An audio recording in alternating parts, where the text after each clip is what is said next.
Un gusto saludarlos y acompañarlos en este Congreso de ASMEDAS, a quien también doy el agradecimiento por su invitación. Vamos a tocar este tema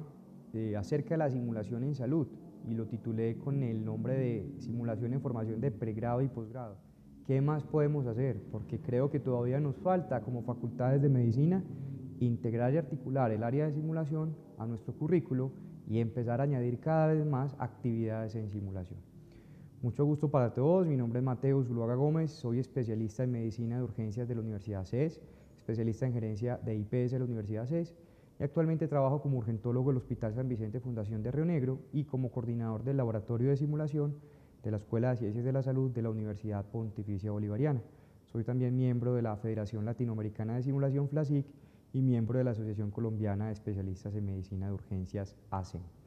Bueno, entonces la primera pregunta y es ¿qué tanto practicamos en simulación? En algún momento hice esta encuesta, por ejemplo, a coordinadores de pregrado y posgrado y de diferentes escuelas y de diferentes ciudades y pues estos fueron algunos de los datos. Por ejemplo, algunos de ellos eran jefes de posgrado, algunos docentes también de pregrado y posgrado y cuando empezamos a hablar qué actividades de simulación realizaban o dónde metían, por ejemplo, la simulación, por ejemplo, en actividades de ecografía, en actividades de trauma, actividades quirúrgicas, actividades clínicas, actividades de destrezas, pero pues quizás pues no es como lo más frecuente que estemos incursionando dentro de nuestras facultades también. ¿Con qué frecuencia? Usualmente una vez a la semana, o en algunos pregrado y posgrado, por ejemplo, una vez al semestre y se acabó las actividades de simulación. Pues resulta que aquí tenemos varias preguntas y es ¿por qué es importante la simulación? Entonces este es por ejemplo el ciclo de aprendizaje de Kolb, que habla de que uno aprende a través de una experiencia. ¿Cuántas veces nos enfrentamos, por ejemplo, nosotros a una actividad, a una clase magistral, donde el docente tenía un tono de voz diferente, donde nos iba durmiendo, o donde nos mantenía el estado todo el tiempo de alerta, de concentración, o por el contrario el docente que nos daba miedo que nos preguntara y pues finalmente eso genera una experiencia. Y en teoría pues esto es lo que habla este ciclo. A partir de un acto reflexivo donde tenemos una experiencia, pues tenemos una reflexión. Yo a partir de una actividad de simulación, por ejemplo, cuando le pongo a un grupo de estudiantes un paciente con una parada cardíaca y cada vez más le voy generando ruido o un montón también de insumos dentro de esa actividad de simulación, genera una experiencia que genera también en ese estudiante que haya un acto de reflexión y que haya una conceptualización de una abstracción de un conocimiento. A partir, por ejemplo, de ese escenario de reanimación, el estudiante finalmente aprenderá a utilizar las guías de reanimación de la AJA o las guías europeas, pero finalmente él está a partir de esa experiencia o a través de esa emoción teniendo una experimentación activa y finalmente un aprendizaje, que es lo que buscamos nosotros con la simulación.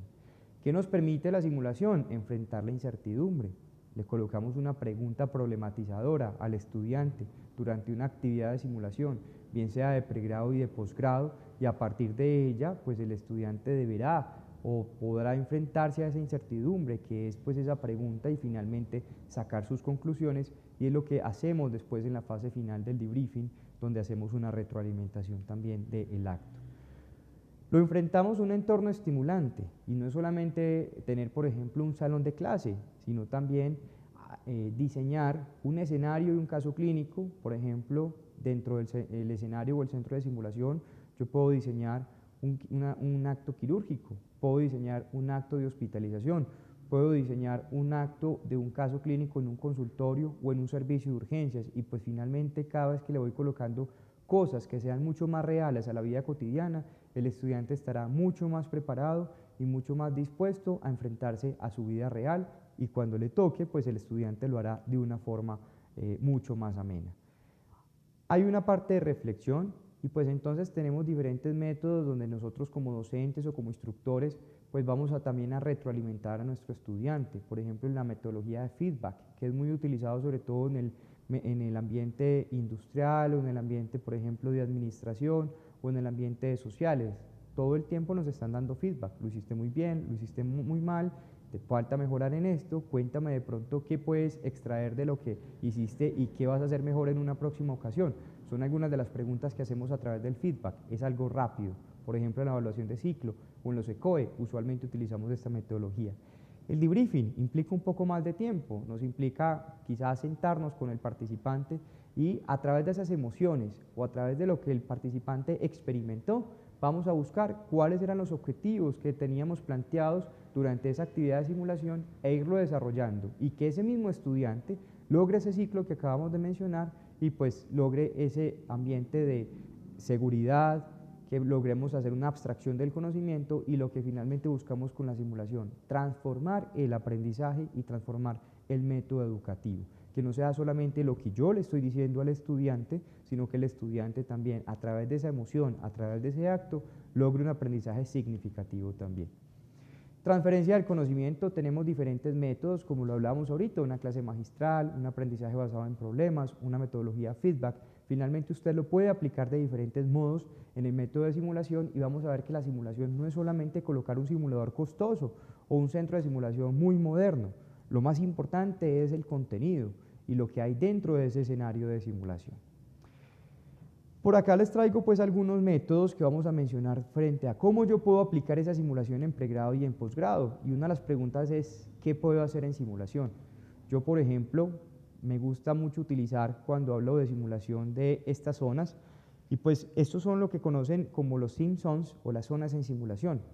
Yo puedo enfrentarme, por ejemplo, al principio cuando estoy aprendiendo a hacer simulación como docente, como instructor, en una zona 0. Y aquí tenemos los pacientes que les colocamos a nuestros estudiantes, vamos a aprender a hacer una sutura,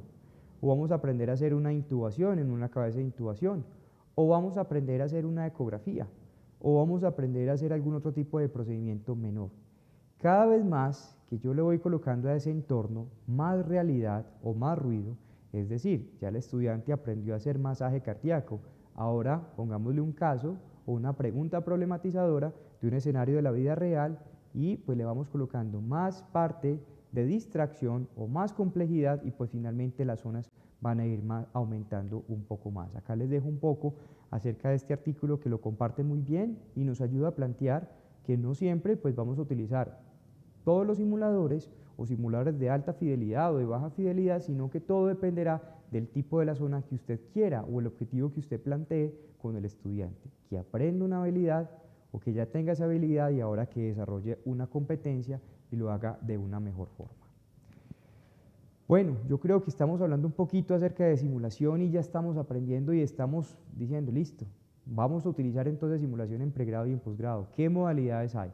Existen muchas. Aquí, por ejemplo, tenemos algunas, por ejemplo, los torsos. Miren que tenemos, por ejemplo, la parte superior. Tenemos por acá a alguien que está aprendiendo a intubar dentro de ese torso. Podemos tener a alguien que se encargue de hacer compresiones también. Tenemos un kit de suturas o clínica de heridas. Y son los famosos simuladores, los Task Trainer, o las partes de los simuladores a través de los cuales yo me puedo desarrollar una habilidad. Estoy aprendiendo de a pocos y finalmente cada vez más que le coloco otra complejidad o más ruido, pues voy a aprender un poco más. Lo que les decía también, por ejemplo, la realización de procedimientos, ecografías, venopunciones, o por ejemplo la aplicación de un torniquete, o aprender por ejemplo también a hacer venopunción, toma de muestras a través de esos Task Trainer. Puedo también tener la parte del paciente estandarizado, en este caso pues tenemos el paciente, pero puedo tener también el acompañante estandarizado. Le entrego un guión a esa persona para que desarrolle ese escenario y pues vamos entonces a entablar una competencia o una habilidad. Esto es muy utilizado sobre todo cuando hablamos en simulación. En algunas universidades, por ejemplo, hablamos de competencias humanas, aquí estamos hablando de habilidades blandas, por ejemplo, que yo logre comunicarme o que le logre dar una buena información al paciente, que el paciente me logre entender o que yo logra extraer a partir del guión de ese paciente como estudiante cuál es la necesidad y qué es lo que yo buscaba en ese caso con ese escenario. Muy utilizado también cada vez más en las evaluaciones de ciclo o en las evaluaciones de competencia, tener un paciente o un actor entrenado donde le podemos dar información importante y pues finalmente un objetivo, una competencia también relevante desde la parte de la simulación. Simuladores de alta fidelidad. Y aquí quiero hacer hincapié que la fidelidad no lo va a dar el dinero en un simulador. Probablemente si mi universidad no tiene tantos recursos para comprar un simulador costoso, por ejemplo estos que son el Simman, que hace parte pues de una empresa que se llama la Erdal,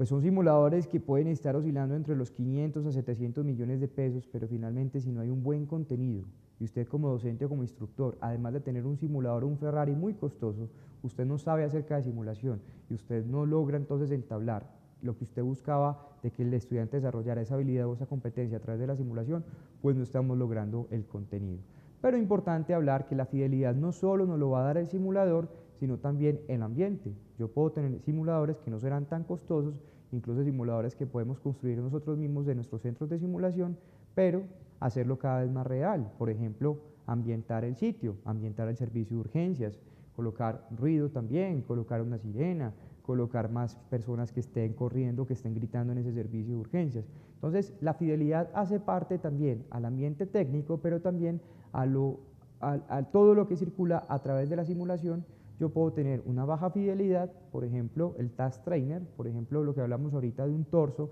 donde estamos intubando, donde estamos aprendiendo a hacer las compresiones, simulación de baja fidelidad, no estoy colocando mucho ruido, pero cada vez que estoy colocando pues como más ruido o estoy dándole más fidelidad o más realidad al caso, pues hacemos mención a esa parte de la alta fidelidad.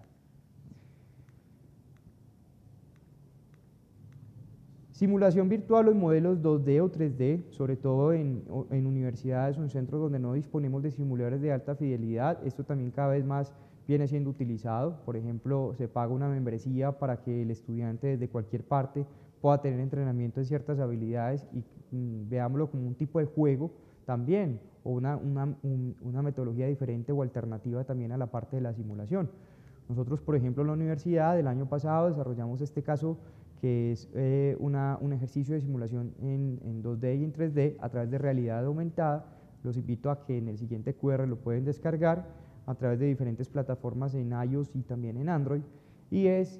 un ejercicio a través del cual el estudiante puede aprender, a través de este tipo de simulación, reconocer signos y síntomas de un ataque cerebrovascular, de una ACV. Entonces, también lo podemos implementar, lo podemos construir dentro de los recursos que tengamos nosotros en la universidad o en la institución donde estemos, y es una herramienta también que hace parte de la simulación.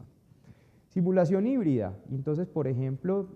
no podemos experimentar adecuadamente un tacto vaginal o un tacto rectal en un paciente, pero miren que acá tenemos una mezcla de dos cosas. Tenemos un paciente estandarizado, ella tiene un guión en este momento de que le estamos haciendo un tacto vaginal, pero el tacto vaginal no se lo estamos haciendo a ella, se lo estamos haciendo a un simulador. Eso lo puedo hacer incluso con múltiples cosas: curaciones, procedimientos, accesos, torniquetes, heridas, y miren que esto hace parte de la simulación incluso de mediana o de alta fidelidad también. Heridas o artrocentesis o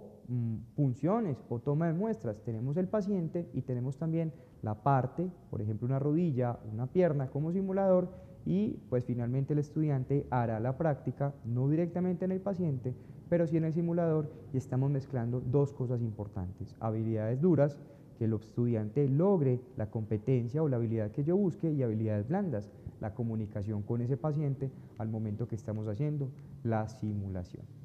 Simulación en línea o simulación remota, sobre todo en centros donde no disponemos tanta tecnología, muchas veces nos articulamos con otros centros, o por ejemplo si vamos a hacer un curso para estudiantes que no están en este momento en nuestro centro de simulación, esto nos funcionó muy bien en la pandemia y pues todavía lo venimos utilizando, y pues vamos desarrollando. Entonces habrán algunas personas que están en este centro de simulación o en el salón de simulación, y harán otras que estarán conectadas a través pues de internet en alguna plataforma, y vamos a ir entonces interactuando. Eso hace parte también de la simulación en línea, simulación remota. Otra de los métodos de simulación que cada vez más vamos utilizando en las universidades: evaluaciones de ciclo o evaluaciones por competencia, o los mini CX. Nosotros cada vez vamos de pronto utilizando más esto. En la universidad donde yo trabajo vamos en este momento en evaluaciones de ciclo. En los estudiantes de primero a quinto utilizamos una metodología que es la metodología ECOE, evaluación por competencias, para hacer evaluaciones de ciclo, ciclo básico y ciclo profesional. Hacemos entonces, diseñamos diferentes casos clínicos por especialidades y lo ponemos a correr previamente, hacemos una prueba piloto, diseñamos absolutamente todo: el caso clínico, los guiones, todo lo que necesitamos desde la parte logística, y pues finalmente lo ponemos a correr para el momento de hacer la evaluación, pues no tengamos pues como ninguna alteración en el momento de realizar la evaluación de ciclo. Miren que para la parte de posgrado podemos aplicar la mayoría de lo que hemos hablado hasta este momento, por ejemplo, a nuestros residentes o en formación de posgrado, muy importante la parte de competencias humanas o habilidades blandas también. Tenemos la parte de destrezas, mejora la atención y el cuidado del paciente y desarrollamos cada vez más habilidades que ya presumimos que el estudiante de posgrado desarrolló, entonces vamos a mejorarla y vamos a articularla con otras competencias o habilidades también. Nos permite también favorecer la adquisición de competencias en ambientes que son cada vez más reales o donde son cada vez más complejos también y buscamos desarrollar en ellos modelos mentales utilizando la tecnología o la metodología, perdón, del debriefing, que lo mencionábamos también minutos previos en este caso. Finalmente, la parte multidisciplinaria, qué bueno sería poner a trabajar diferentes especialidades, qué bueno sería que integráramos la parte de enfermería, terapia, nutrición y la especialidad con la que yo estoy trabajando en este momento para que haya más trabajo articulado, para que haya más comunicación y todo buscando a que el paciente le vaya mejor y que mi estudiante, una vez que el estudiante se gradúe, pues desarrolle o sea cada vez más eficiente y mucho más ágil en esas competencias que adquirió. Les dejo de nuevo por acá mi información de contacto. Le agradezco pues también a todos los estudiantes que estén también conectados y que también quieran aprender acerca de simulación y a ustedes como docentes si quieren aprender un poco más de simulación y quieren meter más este método dentro de sus técnicas de enseñanza, los invito a que me contacten y con gusto pues podemos entonces hablar. Les deseo a todos un feliz resto de día.